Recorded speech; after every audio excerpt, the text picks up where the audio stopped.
Bom dia, igreja! Bom dia! Bom dia para você que está em casa, louvado seja Deus pela oportunidade de podermos estar juntos mais uma vez.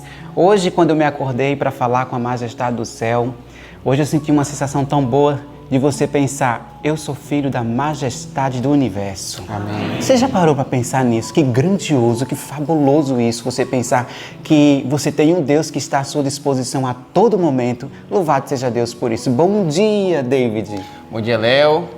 Bom dia, meu povo. Bom dia. Que a graça e a paz de Deus possa estar habitando no coração de cada um de vocês. Amém. Bom dia também para os nossos amigos que estão em casa. Louvado seja o nome de Deus pela sua vida. Você poderia estar fazendo qualquer outra coisa agora, mas você separou esse tempo aí para honrar e glorificar o nome de Deus. Então, louvado seja o nome do Senhor por isso.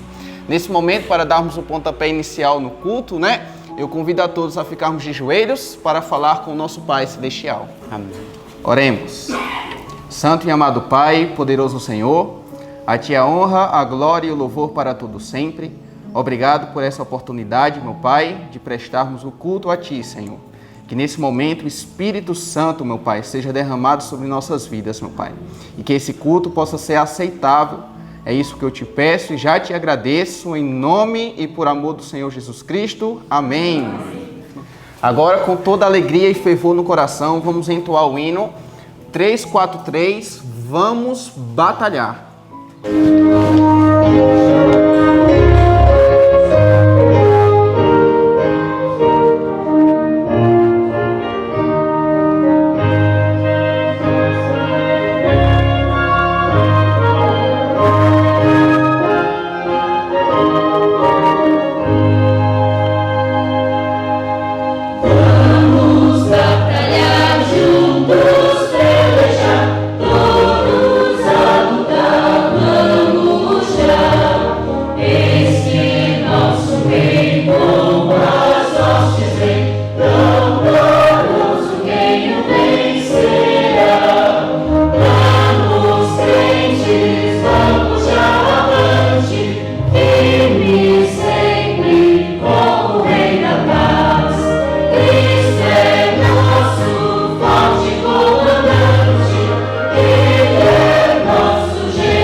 Que lindo hino, né?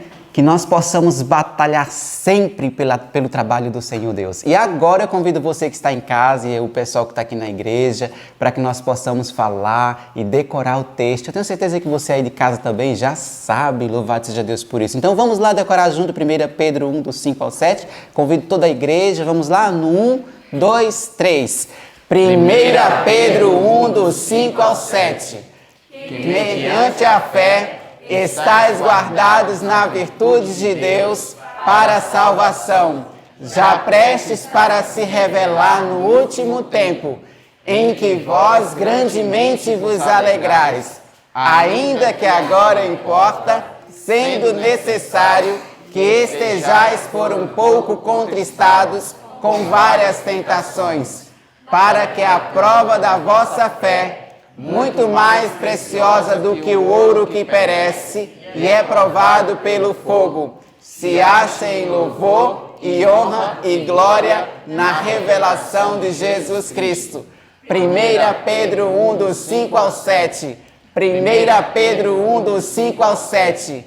Que mediante a fé estáis guardados na virtude de Deus para a salvação, já prestes para se revelar no último tempo, em que vós grandemente vos alegrais, ainda que agora importa, sendo necessário que estejais por um pouco contristados com várias tentações, para que a prova da vossa fé, muito mais preciosa do que o ouro que perece e é provado pelo fogo, se ache em louvor e honra e glória na revelação de Jesus Cristo. 1 Pedro 1, do 5 ao 7. 1 Pedro 1, do 5 ao 7.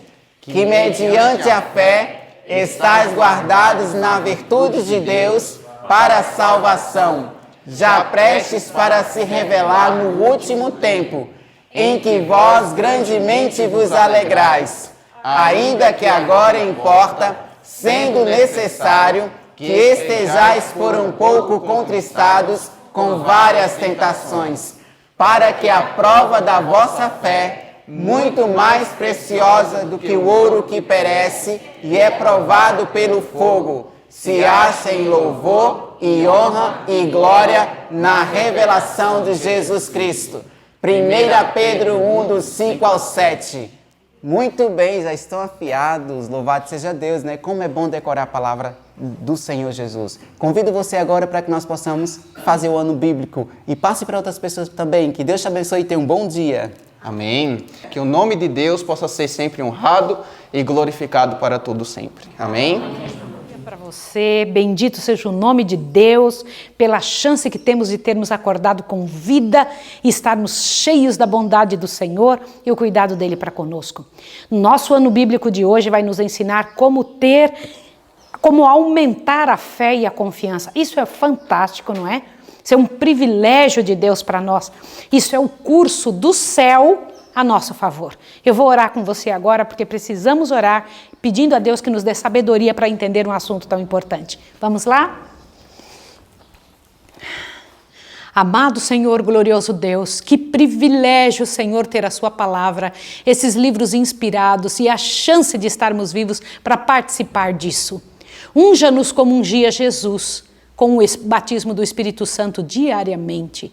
Em nome de Jesus nós oramos e agradecemos. Amém, Senhor. Amém.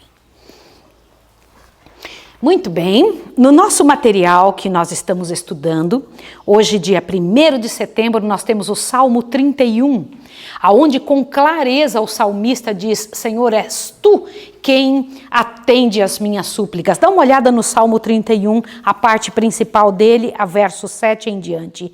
Eu me alegrarei e regozijarei no teu amor, pois considerastes a minha aflição e conheces as angústias de minha alma. Que coisa linda, o verso 22 do Salmo 31. Dizia eu na minha pressa: estou cortado diante dos teus olhos. Não obstante, tu ouvistes a voz de minhas súplicas quando eu a ti clamei. Amai o Senhor, vós todos que sois seus santos. O Senhor guarda os fiéis e retribui com abundância aos soberbos. Esforçai-vos, fortaleça-se o vosso coração, vós todos que esperais no Senhor.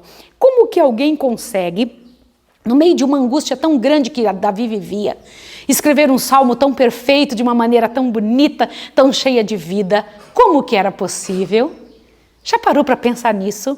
Que privilégio nosso Deus nos dá, que glória poder participar desta maneira de enfrentar problemas, com o coração cheio de bênçãos e de misericórdia de Deus. O assunto paralelo é Lucas 11, vai lá para Lucas capítulo 11, onde o Senhor Deus trata de dois assuntos. Lucas 11 traz para nós ali no seu início a oração dominical e também a parábola do amigo importuno. Por favor, observe aqui o que é que nos é referido fazer. Observe isso daqui, gente. Eu achei lindo este assunto e eu queria tanto que você também tivesse a chance de estudar esse assunto, de encher o seu coração.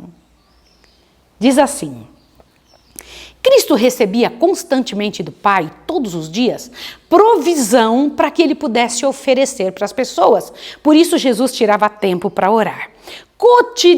Cotidianamente recebia novo batismo do Espírito Santo. Bom, Jesus recebia todos os dias o batismo do Espírito Santo. Você não acha interessante que você e eu podemos também diante de Deus pedir isso? Falar para o Senhor: Senhor, me batiza. As palavras lhe eram dadas diretamente das cortes celestes, palavras que pudesse falar oportunamente aos cansados e aos aflitos. E o texto bíblico que é usado, eu achei lindo, aqui no meu material eu escrevi, que lindo isso, diz assim: o Senhor Jeová disse, me deu uma língua erudita, para que eu saiba dizer a seu tempo uma boa palavra ao que está cansado. Ele desperta-me todas as manhãs, desperta-me o ouvido para que ouça como aqueles que aprendem. Olha que coisa linda, eu acho isso tremendo. E os discípulos ficavam impressionados com o jeito de Jesus, a comunhão dele, a maneira como ele se comportava. E então eles se aproximaram de Jesus e disseram: Senhor, nos ensine a orar. E Jesus ensinou a oração do Pai Nosso. Vamos ler juntos, diz assim: Pai nosso que estás nos céus, santificado seja o teu nome, venha o teu reino. Seja feita a tua vontade, assim na terra como no céu. O pão nosso de cada dia, dá-nos hoje. Perdoa-nos as nossas dívidas, assim como nós perdoamos aos nossos devedores. E não nos deixeis cair em tentação, mas livra-nos do mal. Você já percebeu a quantidade de informações poderosas que nós temos dentro de uma simples oração que Jesus ensinou? Na verdade, isso aqui dá sermões, extremos sermões de várias maneiras. Que coisa tremenda, que privilégio diante de Deus, que você e eu estamos tendo para poder observar a isso. E em seguida, o Senhor Jesus explicou esta parte da oração, onde ele comenta, ele diz que nós devemos pedir ao Pai com carinho, com amor, com confiança, para que ele nos ajude. E ele apresentou então a parábola do amigo importuno. A parábola do verso 5 em diante de Lucas 11 diz assim: Então lhe disse, qual de vós terá um amigo, que se for procurá-lo à meia-noite e lhe disser, amigo, empresta-me 3 pães, porque meu amigo chegou de viagem à minha casa e não tenho do que lhe apresentar. Se ele respondendo de dentro da casa, não me importunes, a porta já está fechada e os meus filhos estão comigo na minha cama, não posso levantar-me para lhe dar esses 3 pães. Digo-vos que ainda que não se levante e dar-lhe os pães, por ser seu amigo, levantar-se-á todavia por causa da sua importunação e lhe dará tudo o que lhe necessite. Por isso vos digo, pedi e dar-se-vos-á, buscai e achareis, batei e abrir-se-vos-á. Eu sei que nós falamos esta frase, pedi e dar-se-vos-á, batei e abrir-se-vos-á.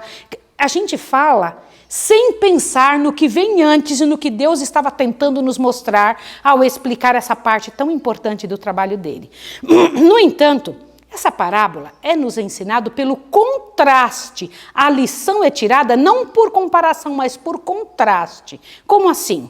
O homem egoísta atenderá a um pedido urgente para livrar-se de alguém que lhe perturba o repouso. Deus, porém, se deleita em dar. Deus tem amor em ofertar. Você pode chamá-lo à meia-noite, você pode chamá-lo de madrugada, você pode chamá-lo a qualquer hora. O Senhor se deleita em dar. Outra coisa tremenda que eu encontrei aqui, que nós somos ensinados na oração do Pai Nosso a usar um novo nome para falar com Deus. Ele não é só o teu Deus, ele é o teu Pai. E ele se sente muito feliz quando nós dizemos que Deus é o nosso Pai. E eu vou te dizer uma coisa linda. Pronunciando ao pedir seu favor ou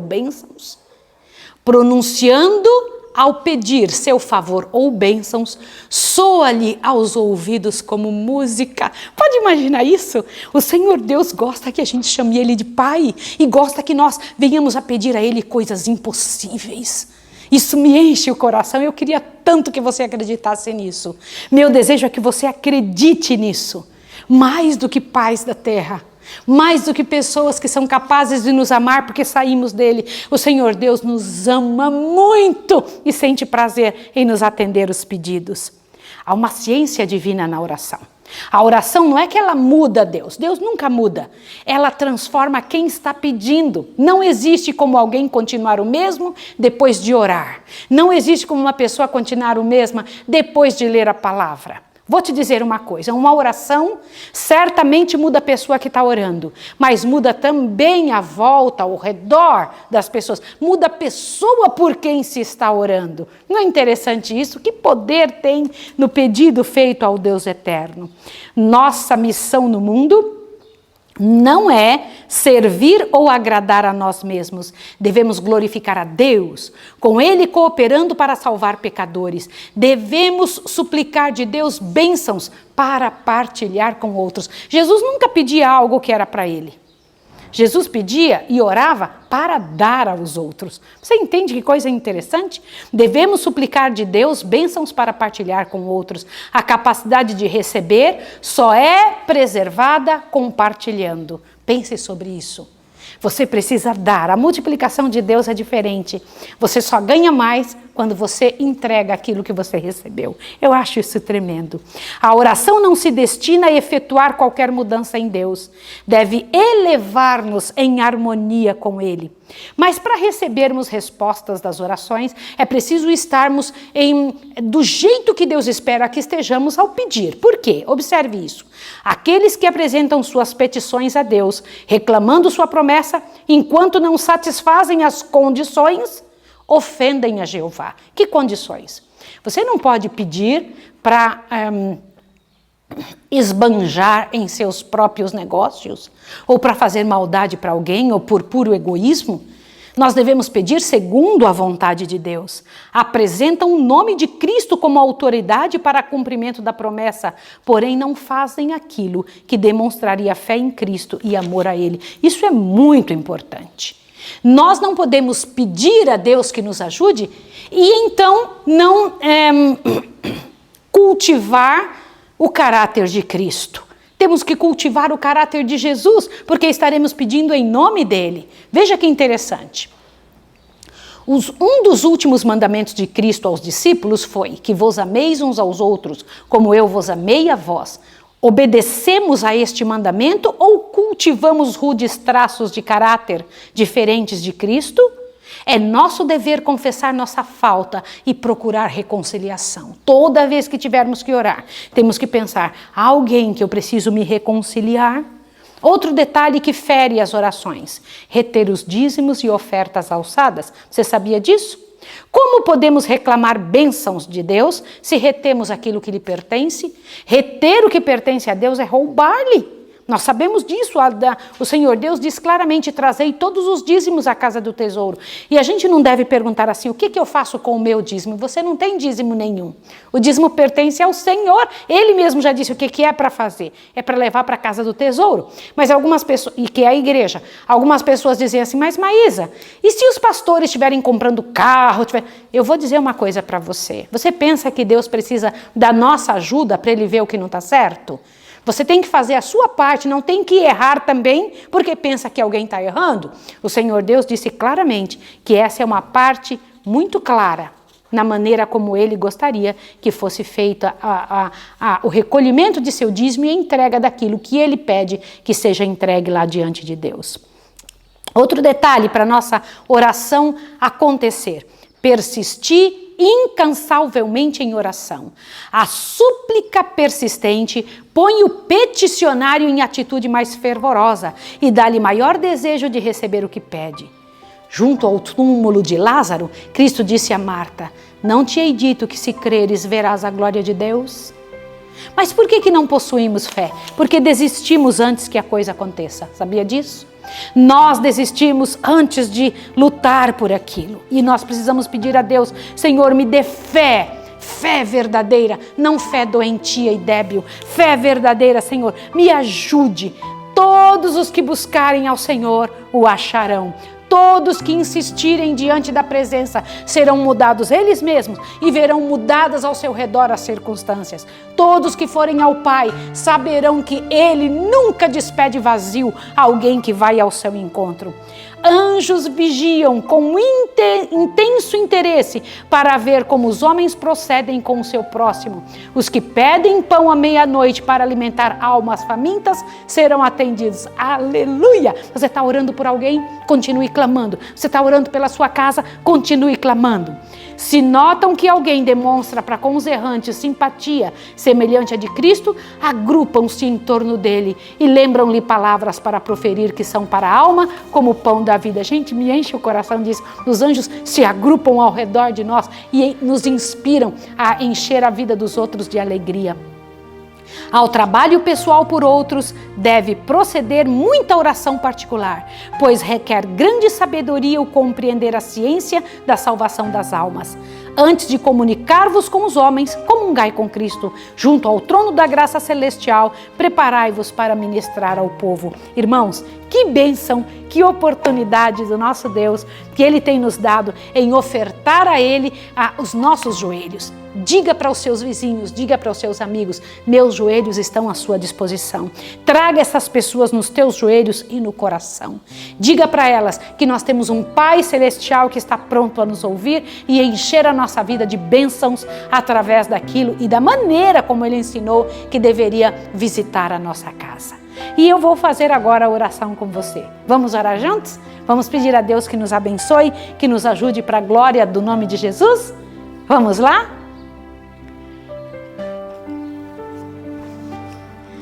Santo Deus e amado Pai, Pai Celestial, eu aprendi nesse estudo de hoje que o Senhor quer que nós o procuremos, que o Senhor não se sente chateado, incomodado com a nossa procura, que o Senhor quer que a gente te importune, que a gente fique atrás do Senhor, que o Senhor deseja que a gente busque a sua presença e que os nossos pedidos soam aos seus ouvidos como música. Bendito seja o teu nome, Senhor, por essa oportunidade que nos dá de entender isso.